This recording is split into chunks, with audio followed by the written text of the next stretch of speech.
It's about 9:30. All right, I see the dots. I see the dots, which means that there's a stream about to start. Let's go to YouTube. I'm sorry, let's go to Facebook. Make sure that that stream is being fetched. It takes a few seconds. I click go live, and we're back.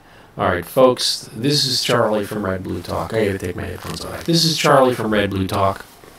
And I believe now, at long last, I have figured out how to do this stream. So I apologize if you tuned in at 10 minutes after 9. I had no audio. I had problems.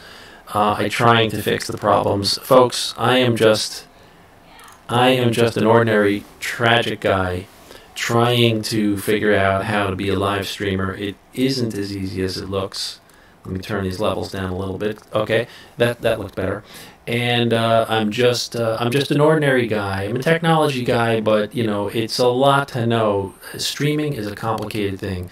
It involves like 4 different software applications that all need to work together simultaneously. Windows operating system, OBS, open broadcast software, Facebook, YouTube. We're streaming live right now on both YouTube and Facebook. Let me make sure that that's a true statement. Yep, definitely. Yep, it's working on YouTube and it's working on Facebook.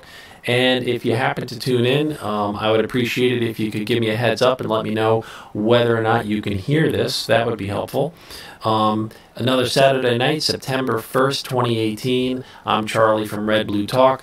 My channel is all about how politics and government impact people's lives. I've done a whole bunch of videos. Some of them are like explainer type videos on all kinds of different topics, all the way from, like, you know, there was a water problem in Mount Vernon, a sewage problem. Talked about that a little bit. I talked about Memorial Field.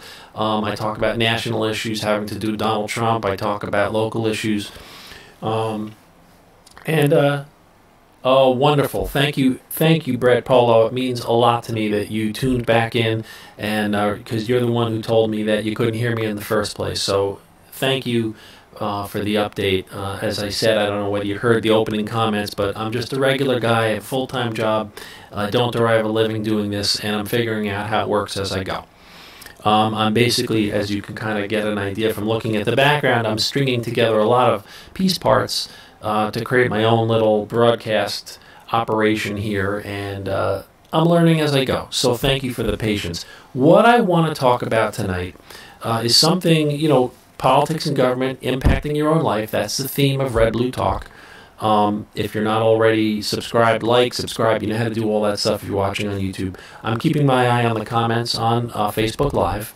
But the idea is to talk about ways in which politics and government impact your own life. So tonight, I'm going to talk about the primary election, which is taking place Thursday, September 13th in New York.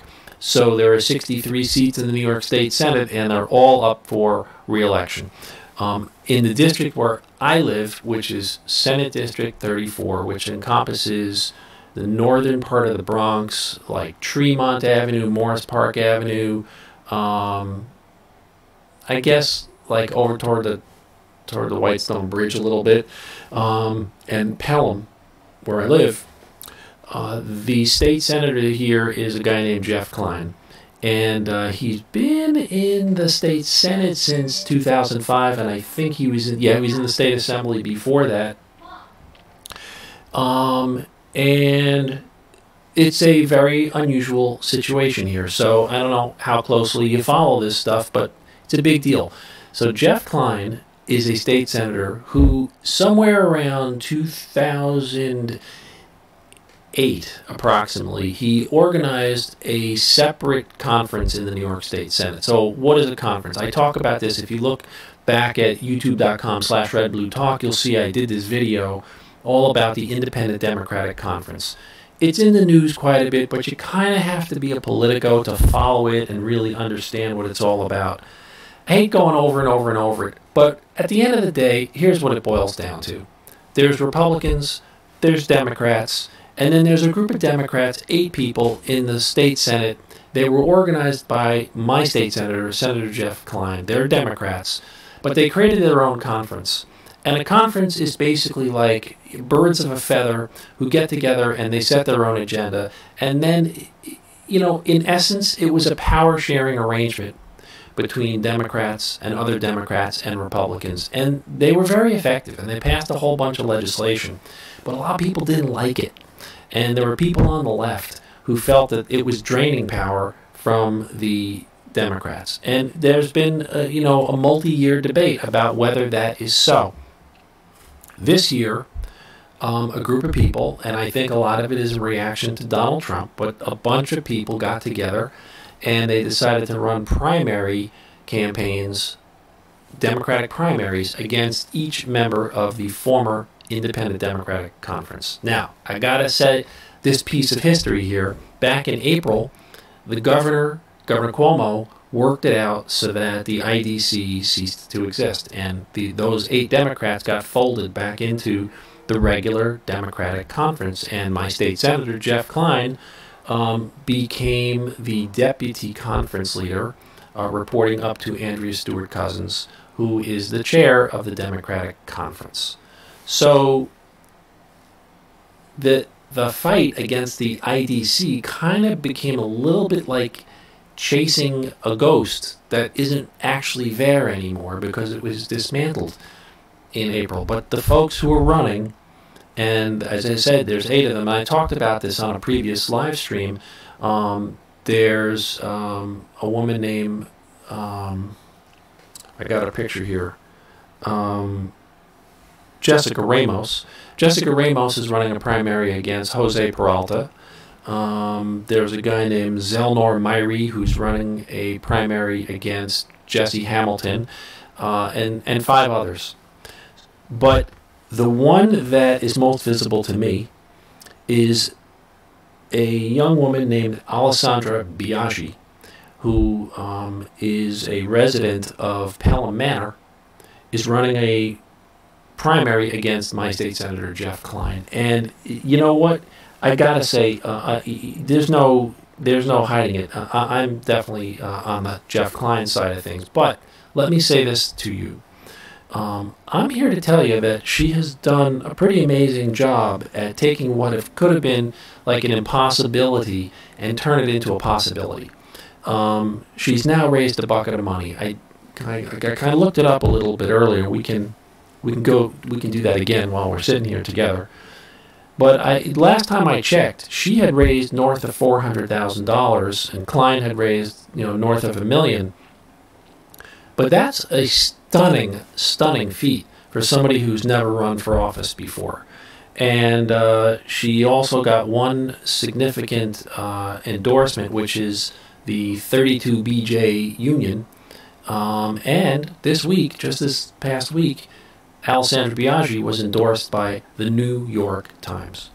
I'm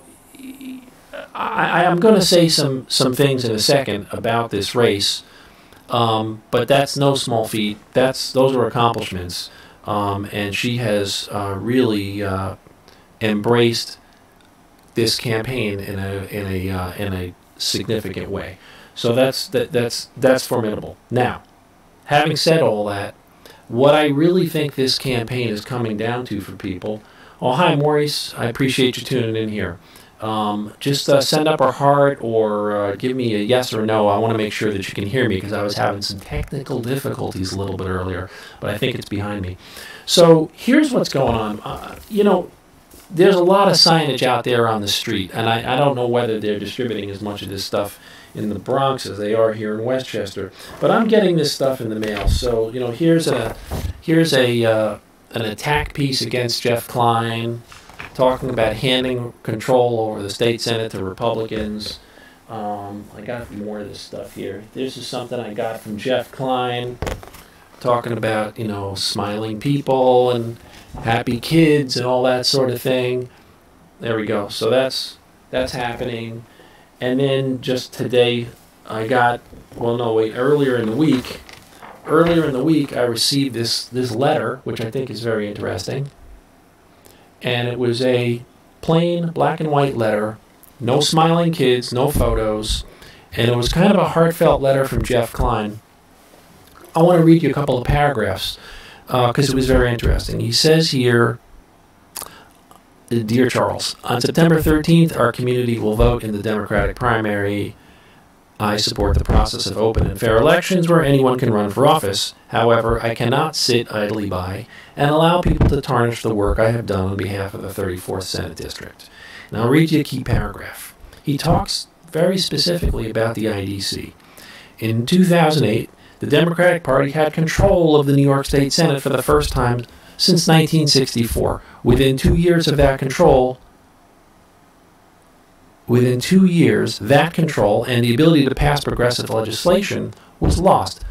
Now, he's talking about a cyclone of corruption that was going on in the New York State Senate in 2008. So what was subsequently passed were tax hikes that crippled everyday New Yorkers and left the state with a $10 billion deficit. That's absolutely true. I remember that very well because I was sitting on a school board at the time that was left holding the bag with an inability to fund its most basic operations because of this massive deficit that was a result of the dysfunction and corruption which was plaguing the New York State legislature at the time. Here's my point in bringing all of this to you. I believe that the Independent Democratic Conference, I understand what people don't like about it, but I think it's been demonized because I think that really, at worst, what the IDC was guilty of, they created a coalition. They created a coalition government that was possible, made it possible to pass some legislation. And Klein goes on to explain a few things here. At a time when the state Senate could not effectively function, I created a conference of Democrats. Jill Player, thank you for joining. I created a conference of Democrats who decided to put people over politics and deliver results instead of lip service. By taking this stand, we were finally able to pass paid family leave, marriage equality, which is same-sex marriage, $15 minimum wage, and the largest middle-class tax cut in state history, and the SAFE Act. The SAFE Act is an anti-gun legislation. All of these progressive accomplishments took place while Republicans controlled the state Senate. So, I just got to put in a word for it because there's more than one way of looking at this. People demonize the Independent Democratic Conference. They demonize Jeff Klein, Jesse Hamilton, Jose Peralta, Marisol Alcantara, and all the other folks who kind of joined this coalition government. That's all it was. It was a coalition government. And when it didn't make sense and it wasn't necessary to create that coalition government, guess what? They dismantled it. Now, let's be perfectly honest about it. Yes, part of the reason it was dismantled was because Cynthia Nixon decided to run for governor. She gently shoved Governor Cuomo a little bit to the left, and that was just what was needed to undo the IDC and bring those 8 Democrats back into the main Democratic conference. It's very effective, and it happened before this election cycle started. They worked it out, right? They created a new coalition that made sense based on the context. Based on having Andrea Stewart Cousins as its leadership, it was possible to have a functioning Democratic majority if they could get enough people to go along with whatever it is that they wanted to do, which is not a guarantee. That's another thing people don't actually recognize. There are 63 seats in the state Senate. It takes 32 votes to get anything done. They could be all Democrats, or they could be a combination of Democrats and Republicans. And on an issue-by-issue basis, it may not be possible to get 32 Democrats to go along with everything. And so that kind of, I hope that brings, to a lower boil this notion that the IDC is, the worst thing that ever hit the face of the earth, because it's not. Now, you guys, I appreciate you joining, and please click like, and you know what to do if you're watching on Facebook. Subscribe if you're watching this on Facebook Live, because I like to stream simultaneously in more than one place. So that was an interesting piece of mail, and then I got this other piece of mail today. So this thing it's so big, it's like the size of a legal pad. It's tremendous. I'm gonna talk about this one in a second, but first let me show you something very interesting about these two candidates. So I'm going to switch over to the other camera shot. Boom. All right, look at this. So let's take a look at what's happening. I'm at the Board of Elections website, and I'm just going to look up Biaggi, and we're going to see how much money is coming into this campaign, because it's actually kind of stunning. All right, here we go. So if I click on 2018, all contributions, get the list, and this is corporate contributions as well as individual contributions. I'm going to make this a little bigger so that you can see it. Let's see. You should be able to see that. 2018, the Biaggi campaign raised $432,000. Let's switch over and do the same thing for the Klein campaign. Let's search for Excelsior, because that's the name of his campaign account. And if I just could type clearly, Excelsior.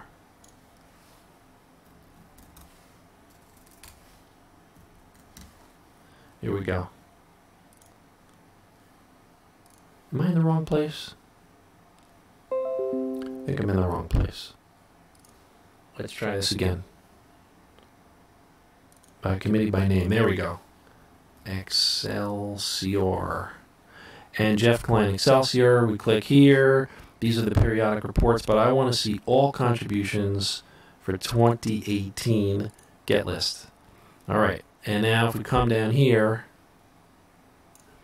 yeah, he has raised, watch this, folks. He has raised, I think you should be able to see that. Klein has raised $1.1 million.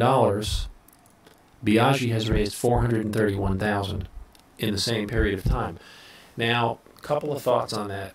Number one, Klein had a uniquely incredible way of raising funds, which is because he had his own conference, he was a conference leader. And as a conference leader, you're a very powerful individual. The Democratic Conference had its own fundraising vehicle separate from the individual 8 people. And that fundraising vehicle that was raising money on behalf of the independent Democratic Conference state senators, that money made its way into the campaigns of each of those 8 individuals. So, and I showed you this in an earlier live stream, but if you look at, I'm looking into the wrong camera. This is why I need like a producer. If you look at the campaign disclosures of Marisol Alcantara and Jesse Hamilton and Jose Peralta and the rest of the IDC crowd, you'll see that they each received significant sums of money from a separate fundraising vehicle that was set up for the IDC. So that's part of the reason why it was desirable to have the IDC in the first place. There's no question about it. Money plays a big role. Having said that, you can see here that Alessandra Biaggi amazingly has raised $431,000, and some of it is corporate contributions. There's union PAC money in both of these campaigns. That's reality. Here's what I think is happening, folks. As you scroll through this list of people, and there's a lot of individuals, so let me just make this a little bit smaller. Let's scroll this way. Let's make this a little bit smaller.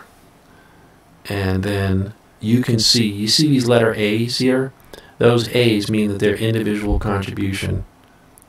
I don't know what D is, but there's just dozens and dozens and dozens of individual contributions. Contributions from individuals go on Schedule A, and that's what the A is all about. I've lost my way here.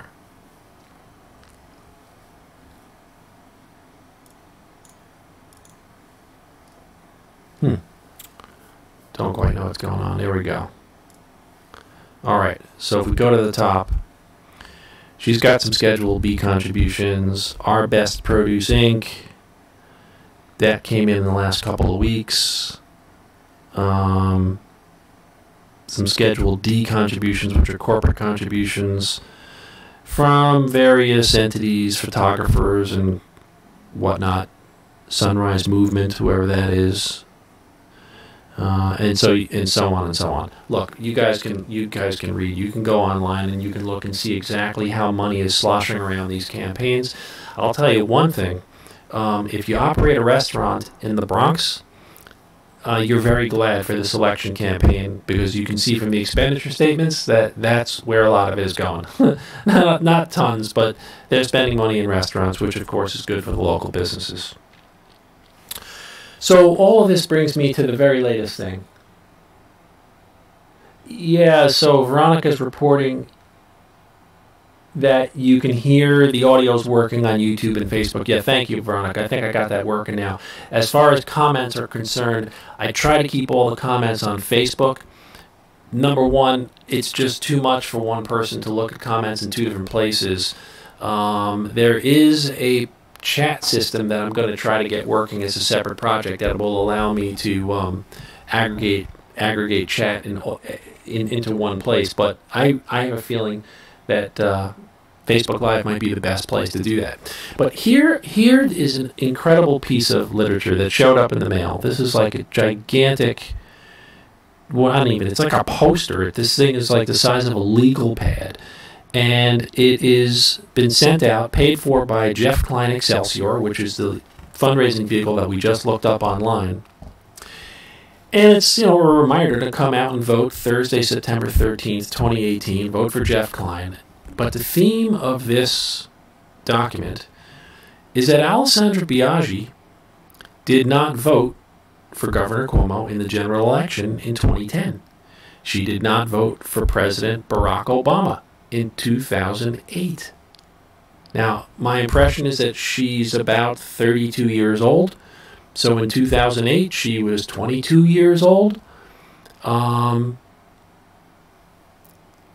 Let me read what it says before I editorialize. Alessandra Biaggi did not vote in Democratic primaries in 2010, 2012, 2014, and 2016. She did not vote for the state Senate race in 2014, a district which she now wants to represent. And I saw this when she spoke about this. I heard her make this comment. I heard her say this at a Indivisible North Bronx Indivisible meeting months ago, and Klein wasn't there, but she responded to the criticism. I can't remember if somebody asked the question or where, but I heard her say this. Her response is, quote, "Surprise, I'm a real human, and my voting record isn't perfect." And I suppose that would be that would be a valid, walk back, a valid explanation for missing a particular election cycle. I couldn't make it to the poll. I had an emergency that day. I was traveling. There's a lot of reasons why people don't make it to the polls sometimes. But I think that maybe the Klein campaign is pulling on a legitimate thread with this one. And the reason that I say that, hey Chance, thanks for joining the stream here. The reason why I think maybe, and I don't know whether you got to see this, but let me put this back up here again. This is a literature, I'm sure everybody in my neighborhood got it at the same time, but basically this is a piece of literature that was sent out by the Klein campaign complaining that Alessandra Biaggi is a serial non-voter. She's just not voting, right? She didn't vote for President Barack Obama in 2008. She didn't vote in Democratic primaries in 10, 12, 14, or 16. She didn't vote for Governor Cuomo in 2010. And she didn't vote in her own Senate district, which she's now running for in 2014. So, it's not enough to say, surprise, I'm a real human, my voting record isn't perfect. That would explain missing one election. If you're not voting habitually,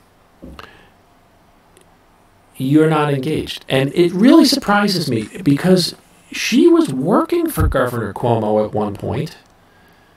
During these years, she had kind of an active role in politics and government, but she wasn't making it to the polls. So I want to double click on this a little bit because I think there's more to it than meets the eye. And here's what I think. If you're not voting for President Obama in 2008, that's kind of extraordinary, because I voted for President Obama in 2008. I got online at like 6:30 in the morning, and I was online for like 45 minutes.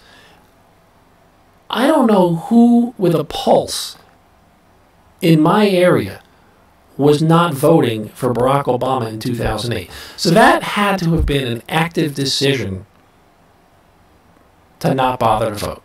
That's number one.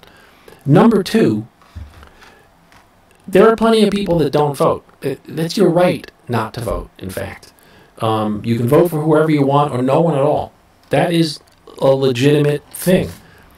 But if you're active in government and politics, and the narrative of your campaign is activism and the role of government to change people's lives, and how corrupt government is, and how evil the IDC is, and how IDC is sitting on top of all progressive legislation and preventing it from moving forward.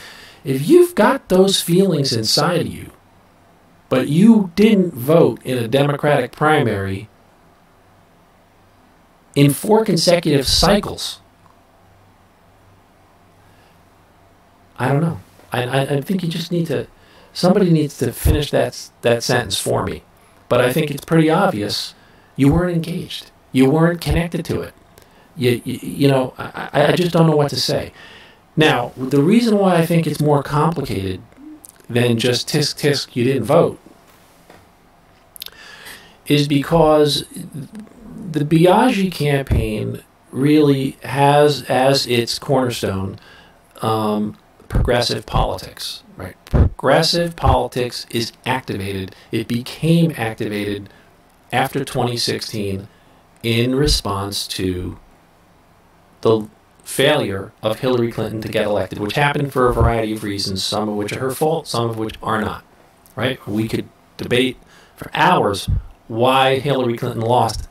The point is, there was a broad sweeping response on the left to that failure.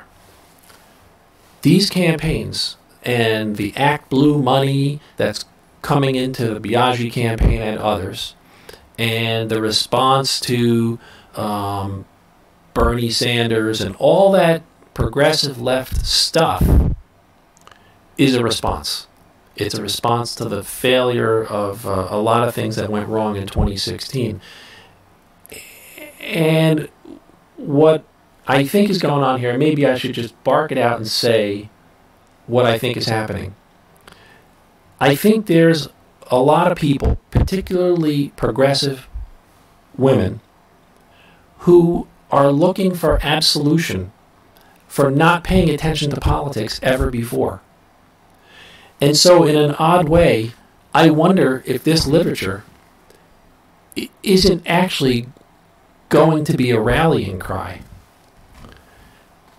to the progressive left.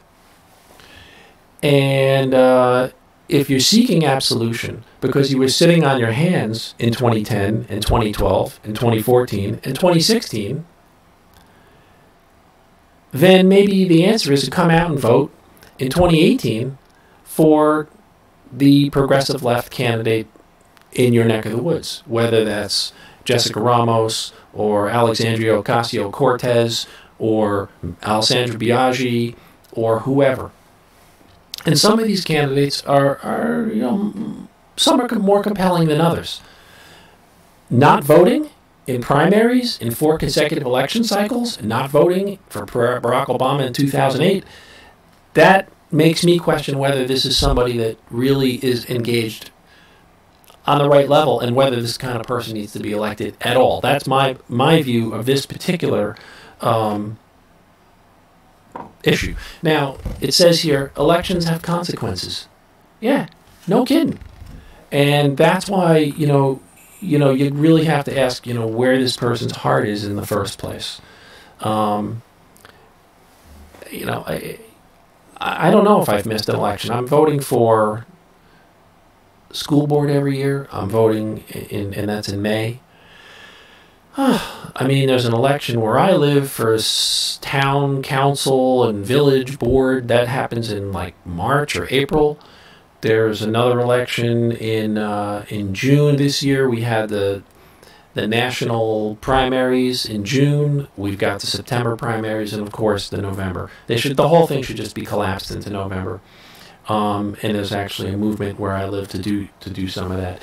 In any event, that's Alessandra Biaggi, and to me, that's somebody who's just, their civic engagement is very recent. Let's assume goodwill, that it's honest, but it's about an inch deep, and I think that Klein may have a legitimate point there.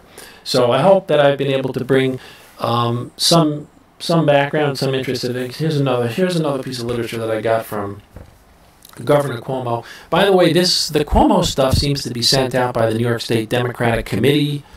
Some of these things were sent out by the campaigns, and some of them were sent out by unions. So, for example, there's a piece here. Let's see, what's this? Democrat vote for Jeff Klein. This one. Okay, so this one is a Jeff Klein thing, but it was sent out by New Yorkers for Quality Health Care, not expressly authorized or requested by any candidate. So again, this is how money sloshes around campaigns, because anybody that can basically raise money and fill out the proper forms with the State Board of Elections can send out literature on behalf of a client, which is on behalf of a candidate, which is why even the vast sums of money that you can see when you look them up on the State Board of Elections website, that's not all of the money that goes into the campaign. There's even more. This Jeff Klein for Senator thing was paid for by Jeff Klein Excelsior. And then this beauty over here about how Klein handed Republicans control of the state Senate. This one is sent out by Biaggi for New York. So this is a regular attack piece, and she's got a quote there from the New York Times. So that's what's happening with that. And the other thing is, I read this unbelievable article in the New York Post this week where they were explaining, I should try to find it, where they were explaining, I mean, Cuomo is going to win. Cuomo's going to win, but he's going to have problems. He's going to have problems because he's got a progressive left candidate who's raised a bucket of money. I'm talking about Cynthia Nixon. And in New York City, downstate New York, which tends to be more left-leaning, more liberal, more progressive, got a progressive mayor, Bill de Blasio, and she's going to get votes. She's going to take votes from Cuomo down here. Now, Andrew Cuomo has the ability to make up those votes upstate in places like Buffalo and Syracuse and Albany, Schenectady. He'll do okay, and he will definitely win. But his antics, and I'm referring to a specific thing that I read about in the New York Post. There was an article in the New York Post that basically said that Cuomo's campaign took a $25,000 donation from the Boyes law firm, this David Boyes law firm. Boyes' law firm has made contributions to Cuomo in prior years, according to the campaign, according to the Cuomo people. But 6 days after he took that $25,000 contribution, Cuomo called off the Attorney General's investigation of Cyrus Vance's investigation.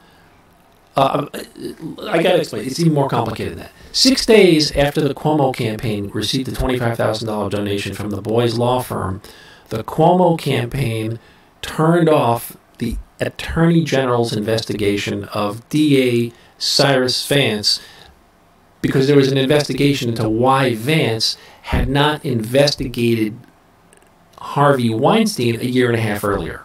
So the allegation is, if you can put money into a campaign, you can get the Attorney General to do what you want. It doesn't look good. I think that at a minimum is terrible publicity at a minimum, and it's going to hurt him. And it's going to hurt him, but he'll still succeed because he's way ahead, and he's got upstate to pull him through. The problem is that negativity is going to hurt downstate Democratic candidates like Jeff Klein, who cannot make up the votes upstate. So imagine this unbelievable set of circumstances where Biaggi appealing to younger voters, very, very sophisticated web and digital kind of campaign.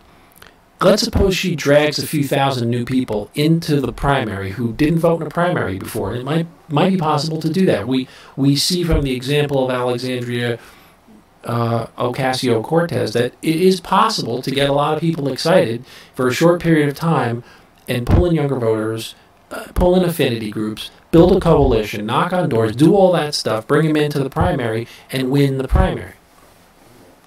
Wow. Imagine if that happened in this Klein-Biaggi race. It's not impossible. Seems unlikely based upon Klein's prior success. You know, he is notorious for walking door to door, knowing his constituents really, really well. Runs a lot of events in the off years, in the on years. In the off years, he campaigns with New York City Council members. So this is not a guy like Joe Crowley who has taken his eye off his own district. He doesn't need a GPS to find his way around the Bronx, I can assure you. But if Biaggi, with $400,000, is able to run enough Facebook ads to bring a few thousand new people, so let's say she wins this primary, it would be unbelievable. Klein would still be on the ballot on the independence line, and they would face off in November. So let's take that theory one step further. Suppose Klein wins in November, but not in September. At that point, what's his alliance to the Democratic Party?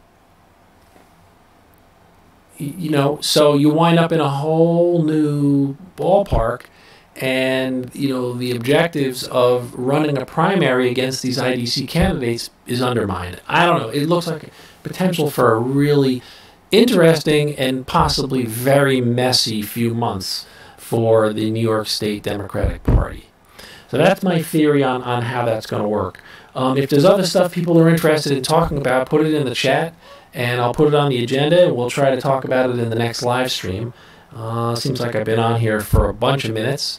I do sincerely appreciate those of you who are able to join and take part in the chat and hear out what's going on. So Thursday, September 13th, Democratic primary. I'm not aware that there's a Republican primary for the 34th Senate District, or even who the Republican candidate might be. But there's a lot of reasons to go and vote, so I know I'll be getting up early because I don't like standing in lines. And unlike a certain challenger, I do vote in the primaries pretty consistently, and I definitely did not miss them in 10, 12, 14, and 16. And I won't miss it in 2018. So that's it. I'm going to sign off. Like, subscribe. You know what to do. I appreciate you spending a few minutes with me on a Saturday night in September. This is Charlie from Red Blue Talk, and good night, everybody.